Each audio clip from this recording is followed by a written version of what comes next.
আজকে আলোচনা করব মঙ্গল গ্রহ নিয়ে। মঙ্গল, নামে মঙ্গল হলে কি হবে?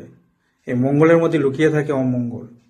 এই মঙ্গল গ্রহটা কোনো জাতক বা জাতিকার দেখা গেল যে অত্যন্ত পাওয়ারফুল অবস্থায় বসে আছে, মেষ রাশিতে, বৃশ্চিক রাশিতে বা মকরে এই মঙ্গল গ্রহটা পাওয়ারফুল অবস্থায় বসে আছে।